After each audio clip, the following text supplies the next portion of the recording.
स्वागत है दोस्तों एक नई वीडियो और एक नई एक्सप्लेनेशन के साथ। आज मैं एक्सप्लेन करने वाला हूँ मैलेफिसेंट के पार्ट 1 को। मैलेफिसेंट जो कि एक बहुत ही अद्भुत और रोमांचक कहानी है। यह कहानी है एक परियों की राजकुमारी की।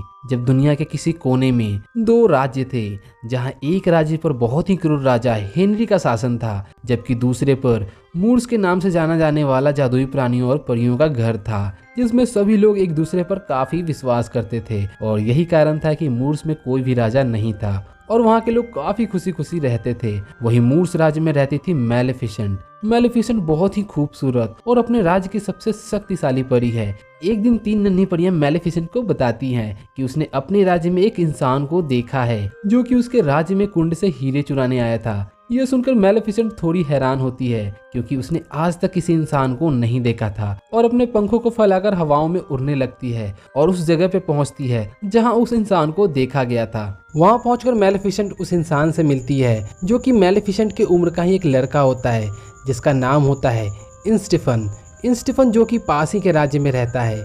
मैलेफिसेंट उस लड़के से चुराए हुए हीरे को वापस ले लेती है और उस हीरे को उसी कुंड में वापस डाल देती है जहां से उसे चुराया गया था, और फिर स्टीफन को लेकर जंगल की सरहद तक छोड़ने के लिए जाती है।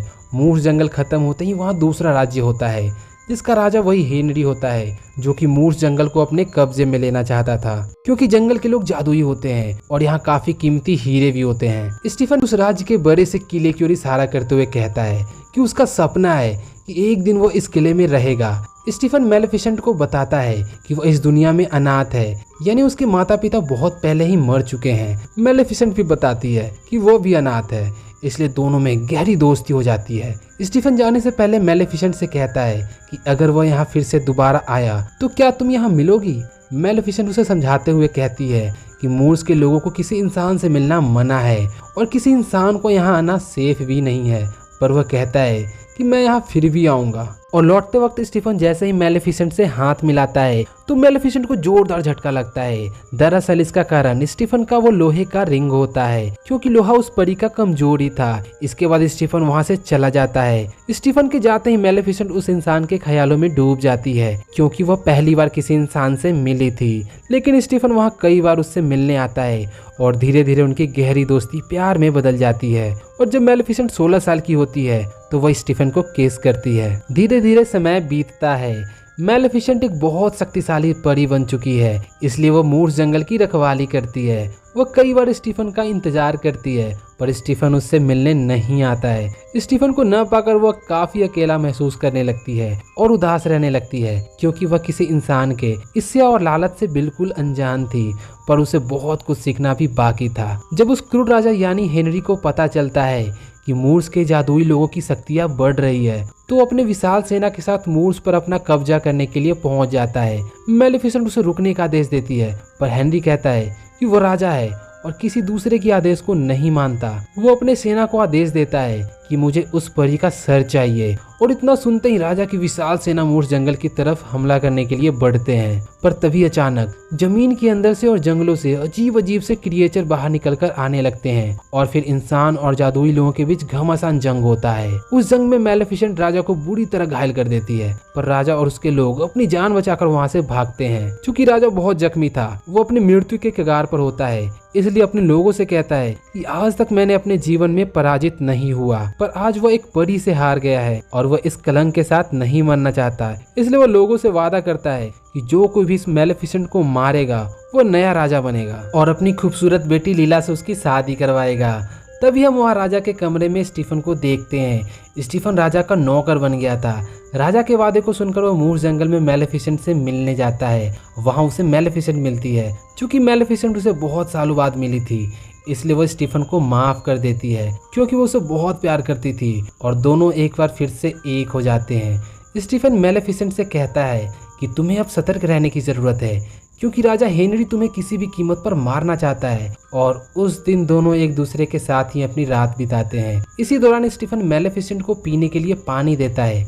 मैलेफिसेंट उस पानी को पीते ही नींद में सो जाती है क्योंकि उस पानी में नींद की दवाई मिलाई हुई थी। और तभी स्टीफन मैलेफिसेंट को मारने के लिए चाकू निकालता है। हालांकि वो हिचकिचाता है और ऐसा करने के लिए वो अपने आप को तैयार नहीं कर पाता है। सुबह जब मैलेफिसेंट की आंखें खुलती है तो मेलेफिसेंट पाती है कि उसके सुंदर सी पंख नहीं है। दरअसल उसके पंख को स्टीफन ने काट दिया था ताकि वह राजा के सामने उस पंख को मौत के सबूत के तौर पर पेश कर सके।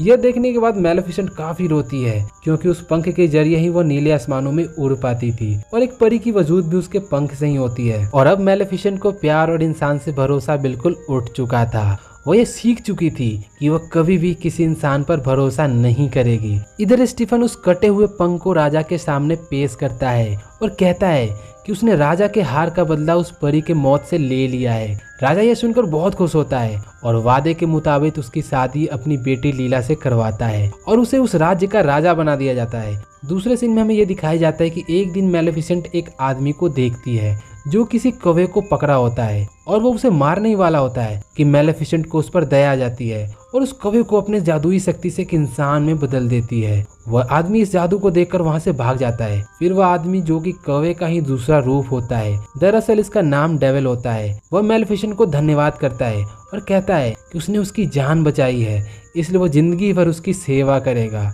जब मेलेफिसेंट को यह बात पता चलती है कि स्टीफन ने उसके पंख को इसलिए काटा है ताकि वो राजा बन सके, तो वो बहुत गुस्सा होती है और पूरे मूर्ख जंगल को एक डार्क किंगडम में बदल देती है। और फिर मेलेफिसेंट उस डार्क किंगडम की ईविल क्वीन बनकर सिंहासन पर बैठती है।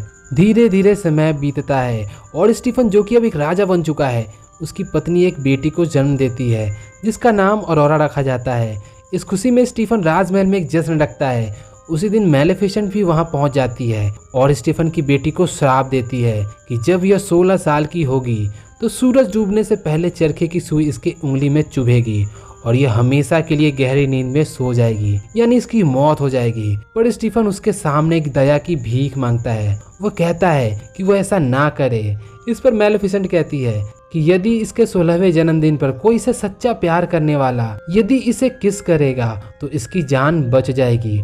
और इसके बाद मेलेफिसेंट वहां से चली जाती है। राजा स्टीफन इस बात से बहुत डर जाता है और अपनी बेटी ऑरोरा को 3 नन्ही परियों को सौंपता है और कहता है कि इसे यहाँ से बहुत दूर ले जाओ और जब यह 16 साल 1 दिन की हो जाए तब इसे वापस ले आना ताकि मेलेफिसेंट का श्राप टल जाए।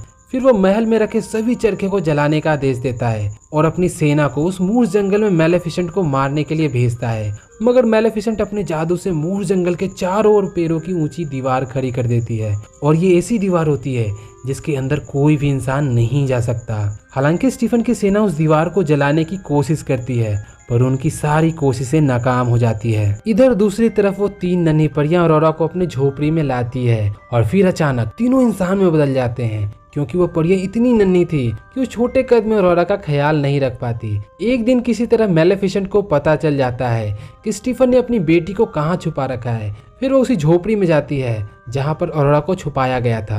वो उसे डराने की कोशिश करती है पर ऑरोरा उसे देखकर हंसती है। फिर मेलेफिसेंट और उसका कौवा दोनों ऑरोरा पर नजर रखते हैं। जब ऑरोरा थोड़ी बड़ी होती है तो एक दिन खेलते खेलते एक खाई के पास पहुंच जाती है और वो उसमें गिरने ही वाली थी पर तभी मेलेफिसेंट उसे अपने जादू से पैर के जरिए बचा लेती है। क्योंकि मेलेफिसेंट बुरी नहीं है, उसके हालातों ने बस उसे बुरा बनने पे मजबूर कर दिया है और वह कहीं ना कहीं उसके दिल में ऑरोरा के लिए एक जगह होती है। धीरे धीरे बदलते हुए समय और मौसम के साथ ऑरोरा बड़ी होने लगती है जो कि बहुत ही खूबसूरत होती है। और जब ऑरोरा 15 साल की हो जाती है तो एक दिन वो पेड़ों की दीवार के पास जाती है। ऑरोरा जानना चाह रही है कि इस पेड़ों की दीवार के पीछे क्या है और उसी दिन मेलेफिसेंट अपने जादू का इस्तेमाल कर उसे दीवार के अंदर यानी मूर्ख जंगल में लाती है। जब ऑरोरा मेलेफिसेंट को देखती है तो वह कहती है कि मैं जानती हूँ आप मेरे गॉड मदर हैं क्योंकि बचपन से लेकर आज तक आप मेरे आसपास ही थी। मैंने हमेशा आपको अपने पास महसूस किया है और आपने मेरी हर समय देखभाल की है। दूसरी तरफ हम देखते हैं कि स्टीफन की पत्नी की तबीयत बिगड़ने लगती है पर स्टीफन को उसका जरा भी फिक्र नहीं होता है क्योंकि वो मेलेफिसेंट के श्राप के चलते डिप्रेशन में जा चुका था। वो कहता है कि उसे बस उस दिन का इंतजार है जब वो मेलेफिसेंट को मार देगा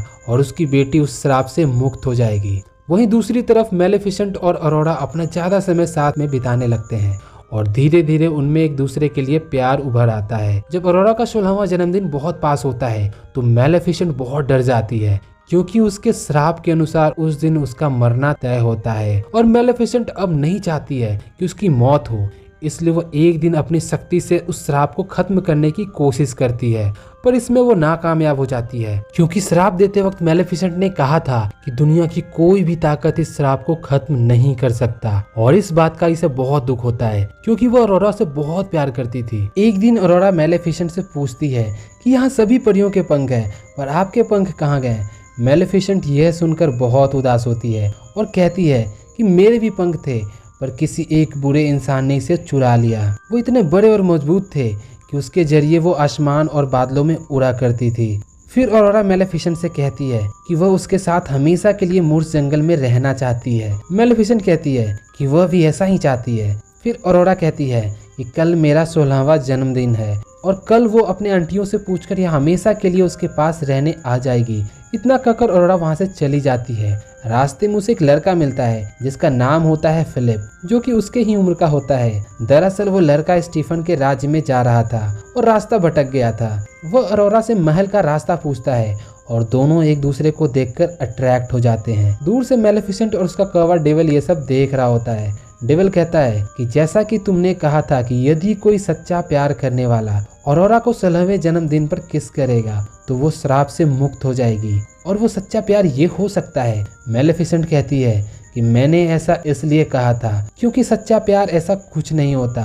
इधर अरोरा जब अपने घर पहुंचती है तो अपने 3 आंटियों से हमेशा के लिए मैलेफिसेंट के साथ रहने की बात को बताती है, पर वो तीनों आंटियां उसे मना कर देती है और कहती है कि जब तुम 16 साल की हो जाओगी तब तुम्हें अपने पिता के पास चलना होगा क्योंकि तुम्हारे पिता अभी भी जिंदा हैं और वो तुम्हारा 16 सालों से इंतजार कर रहे हैं। दरअसल वो तीनों परियों ने अरोरा को बता रखा था कि उसके माता पिता अब इस दुनिया में नहीं है। इतना सुनने के बाद अरोरा हैरान हो जाती है। फिर वो तीनों परियां उसे मैलेफिसेंट और उसके पिता स्टीफन के बारे में बताती है। वे कहती है एक इविल फेरी ने तुम्हें शाप दिया है, और जब यह अरोरा को पता चलता है कि वह इविल फेरी और कोई नहीं बल्कि उसकी गॉड मदर है, तब वो मैलेफिसेंट के पास जाती है और मैलेफिसेंट वहाँ सारी बातें कबूल कर लेती है। अरोरा वहाँ से भाग जाती है और सीधा अपने पिता स्टीफन के पास पहुंचती है। स्टीफन अरोरा को देखकर काफी गुस्सा होता है क्योंकि उसने 3 नन्ही परियों को उसके 16वें जन्मदिन के एक दिन बाद लाने को कहा था, पर वो एक दिन पहले ही पहुंच जाती है। वह अरोरा को एक कमरे में बंद करवा देता है,